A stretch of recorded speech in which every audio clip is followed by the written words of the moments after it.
Hello, I'm Newman. I'm the Director of Modernism here at the LewAllen Galleries in Santa Fe, New Mexico. I'm so pleased to be presenting this extraordinary show on the original prints of Edvard Munch and Pablo Picasso, Genius on Paper. For those of you who are unable to attend the show, we thought we would bring the exhibit to you through this video. To that end, I've invited Justin Ferate, New York historian, to give an overview and some brief personal comments. Pablo Picasso is certainly one of the most noted and famed and beloved modernist artists. Picasso had a long career that spanned from the late 19th century until the 1960s. Many of the works in this show would create the foundation for subsequent paintings or sculptures for which Picasso is world-renowned. One views the prints, one can understand how many aspects of people's human souls he touches with his beautiful prints. When I look at this work, which is called Still Life, a Fruit Bowl, I think of the windows at Tiffany's jewelry store on Manhattan's Fifth Avenue. They draw you into a world that is separate from the world in which you live and a totally magical space. That is exactly what Pablo Picasso is attempting to create with this image of a fruit bowl. This is the very first Cubist print in the history of art.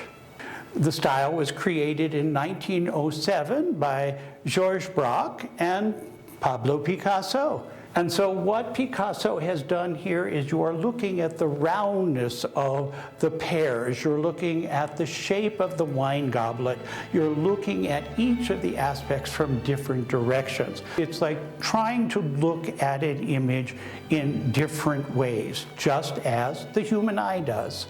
This is very rare. This is one of Picasso's very first prints, and it is the very first Cubist print, as I said, in the history of world art. For many people, this is the favorite Picasso in the show. This is block print. You did it when you were 9 years old, but Picasso's block prints are not like the block prints you made. The figure has almost a classical sense. It's the woman who would be his final wife, Jacqueline Roch. In virtually every image of a woman to whom he was attracted, the nose becomes a very important part. What I find particularly special about this is his use of the blacks. These are very rich and varied blacks, and yet he does that rich clay color across, defining the figure in a series of very simple, straight gestural lines. It's an iconic image.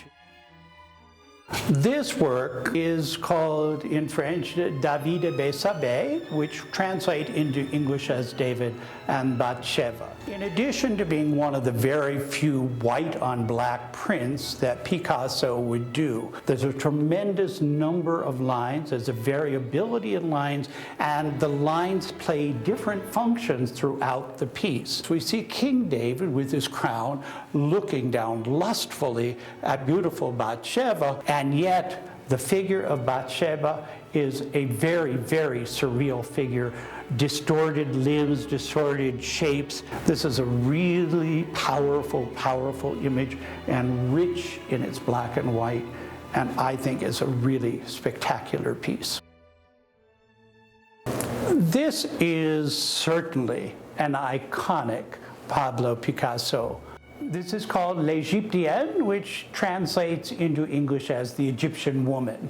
The piece itself is a portrait of Françoise Gillot.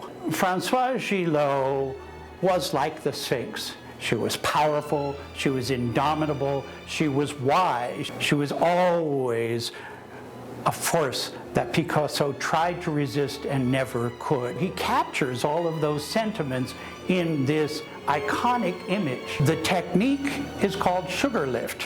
It's a very difficult technique, and I find it very interesting that Picasso would choose this particular print technique that's so difficult to master to depict the one woman in his life he could never master. Picasso liked printmaking for its directness, for its immediate physicality. Prints were the one place that Picasso really displayed his personal emotions. To view Picasso's prints gave one a sense of intimacy with Picasso's love life and his romances. Because the prints are so intimate, they're so close, they're a pleasure to live with.